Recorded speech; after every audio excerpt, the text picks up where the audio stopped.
This week on Eagan AM. New faces on the stage.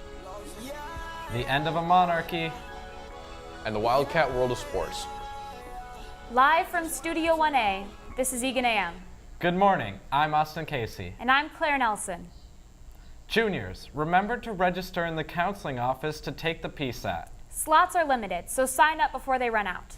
Passes for the upcoming college visits are available in the counseling office. Visits will be happening from the 25th to the 29th. Make sure to check out your favorite colleges while they're on our campus. Now that summer is officially over, we have our top 3 fall festivals that you can check out. Coming in at number 3, the Minnesota Monster Dash in St. Paul. This running event occurs on October 28th at CHS Field and is the largest Halloween race in the upper Midwest. You can register online at minnesotarunseries.com and choose from a variety of runs, including the 10-mile, 10K, and 5K. At number 2, Harvest Fest at Frogtown Farm in St. Paul. This free event features horse-drawn wagon rides, pumpkin painting, music, and activities for all ages. Stop by the Frogtown Farm and Park in St. Paul on October 7th and find out more information online at frogtownfarm.org. And finally, coming in at number 1, the Woods of Terror and Spooktacular Fall Harvest in Hugo, Minnesota. Running from September 29th through October 31st, this 45-minute walk includes your share of spooks and scares, as well as a corn pit, game stations, and campfire. Tickets for this event are available at hellwoods.com. Make sure you go out and check out all these fall festivals while you can. And be sure to bring your friends and family along as well. You won't want to miss out. Are you going to go to any of the fall festivals? You know, usually I'm not a festival type of guy, but maybe this year. As September is coming to a close, our fall play, Peter and the Starcatcher, opens this Friday at 7 p.m. The show is a fun twist on the original story of Peter Pan. We sent Charlotte in for a behind-the-scenes look at the production. This year's fall play is ramping up to be a crazy, weird, and overall exciting show. We have cross-dressing mermaids, bizarre natives of a made-up land, and of course we have Peter Pan. Before he was, well, Peter Pan. Bringing these characters to life is a cast of 25 students, and many in this group have never been involved in theater before. I want to see how their first theater experience is going. I joined theater because I was already involved in choir and lots of other performances, so I decided that this was just a natural step.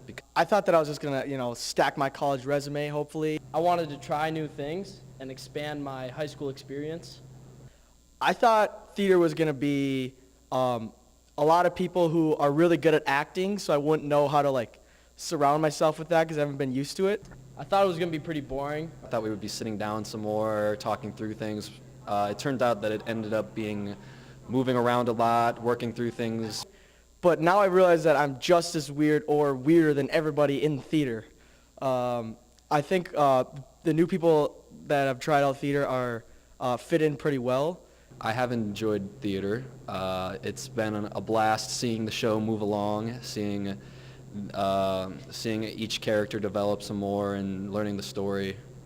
I've enjoyed it because of all the new people we've met and the fact that we went out of our comfort zones and tried something new that ended up being awesome. It's really fun when we tell people that practice are 3 hours every day. They get, oh, really? That sucks. But actually, in reality, every minute is usually spent as a blast, so it's a really good time. This is a show you surely won't want to miss out on. Signing off for Eagan AM, I'm Charlotte Landmark. Looks like a great show. And I know you're performing it in as well. I am, actually. It's been super fun to work with all the new faces in the theater department, and I'm just super pumped for us to finally begin performing it. Well, you won't have to wait too long. Opening night is this Friday, and will run this weekend and next at 7 p.m. Get your tickets on the EHS website or at the door.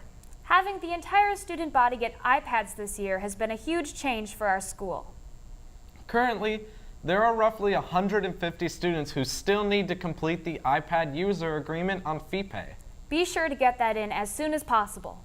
Additionally, if you haven't filled out the optional iPad protection plan, you have until Wednesday, October 18th to do so. And as always, if you have any iPad problems, be sure to visit Mr. Anderson's office in the library. This homecoming year has gone through a makeover. The emotions about this change, which originated from the district office, are all over the spectrum. Here's Rachel with the story. Coming off of our first football win and October quickly approaching, we decided to talk to staff and students about recent changes to one of our oldest homecoming traditions. We took a look at homecoming last spring as a group of principals, teachers, and as a district, and to say, what is homecoming? Is it really reflective of our value set that we have here at Eagan High School and in the district at large? A number of schools across the country are looking at homecoming and specifically royalty and saying, are we really based on a popularity type contest, which is really what royalty was all about. It wasn't really our decision. The whole district kind of headed this. So it's 2017, the world is changing, and we don't want to define people into certain gender boxes. Came up with the idea to have difference makers here at Eagan High School, and we kept it with the senior class. At Eagan, we want to make sure that we recognize the students that really do make a difference here at Eagan. They nominated 44 students that they believe are difference makers in their class. We've now met with the difference makers, and it's up to the difference makers whether or not they want to apply. In addition to that, student government, we had a meeting with Dr. Rakowski. We had several meetings with them and Dr. Zach, and we talked about how the population of the students, how the vote really matters. So that's how we incorporated the senior vote in there as well. We also want the 9th and 10th graders to look at these difference makers and see, school is about being more than here from 7:25 to 2:15. It's what you do afterwards. It's what you do in the community that really does shape and make a difference in what we do here at Eagan High School. The more and more I find out about what they're actually doing in replace of it, the more I'm really happy. I think that the new idea is basically just the same thing as before. It's just a popularity contest where they're nominating their friends rather than people who actually are helping the school. I kind of like it, actually. I know some people are kind of, unsure about what's happening, but I feel like it's a good way to showcase people and what they do in the community. I'm all for change and making the school a better place, but also I kind of wanted to vote for a homecoming king and queen that I knew. Any type of change, no matter what type of change, whether it's between students or teachers, there's going to be some people that are upset with change. That's really how it goes. Hopefully when you sit down and talk to people, you can explain why the change was made. We've had other changes here in the past, such as Pause, Link Crew, where the first couple years it was a little rocky, even with our senior class, it was a little rocky. And now if you were to look back at Pause, that's not even talked about as something that we would actually ever get rid of. So whether it's homecoming or not, how the students will embrace it, it's really up to them. Signing off for Eagan AM, Sukup. A note, the only district school not affected is Rosemount due to their 100-year anniversary. Tomorrow is our first Flex Day of the year. For students who don't know what a Flex Days Tomorrow are, will be Eagan's first. Flex Days are planned days throughout the year where students get to catch up on their classes as well as on their sleep.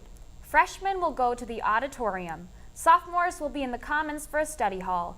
And juniors and seniors that haven't been asked by a teacher to come in will get to sleep in until 8:30 tomorrow. However, anyone filling out the common application is required to go to the informational meeting during flex time. And now it's time for the WCR. Take it away, Michael.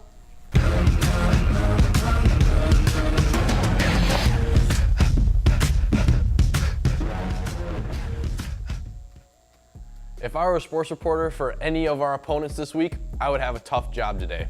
The Cats athletes have brought their A game all week long. Let's begin with girls tennis. The girls played Shakopee yesterday, where the team won 5-2. This continues a strong start to the season. The road trip continues as our girls face Prior Lake on Thursday. Go out and support them as they continue a great season. Our boys soccer team fought the Blaze on Tuesday and took home the victory, winning 4-3, with goals by Ryan Erickson, Imran Mitha, Philip Caputo, and Adrian Morales off of a great assist from Truman Brown. Join them tomorrow night for the game against Prior Lake. Swimming has done it again. A home meet against Eastview last night, our girls simply outpowered the Lightning, clearing with a score of 102-84. Come out Saturday to support them as they face Duluth. Our girls soccer team faced off against Burnsville as well on Tuesday and won with a killer final score of 4-0, including a Lauren Rozak phenomenal free kick goal from 35 yards out, providing Eagan with a dominant win. Our girls face Prior Lake on Thursday, so get out and watch the Cats. At the Apple Valley Invitational Volleyball Tournament last weekend, our volleyball team continued their reign of the court as we got revenge against the Lakeville South team in the semifinal game who defeated us a couple weeks ago. The ladies then went on to beat Lakeville North in the final to win the whole tournament.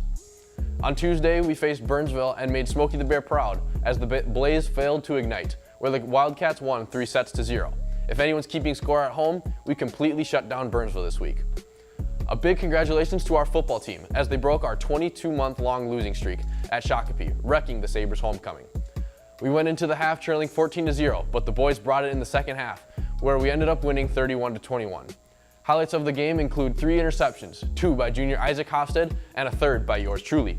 And Jake Tower had 4 touchdown receptions on the night, all coming off the hot hand of quarterback Caden Hansen. On Friday, we traveled to Farmington, so come on out and cheer the Cats to another victory over the Tigers. That's all I have for sports for you guys this week. Back to you guys. Thanks, Michael. Well, that's all we have for you this week, Eagan. Stay groovy, Wildcats. I'm trying to put you in the worst mood. P1 cleaner than your church shoes. Really point to just to hurt you.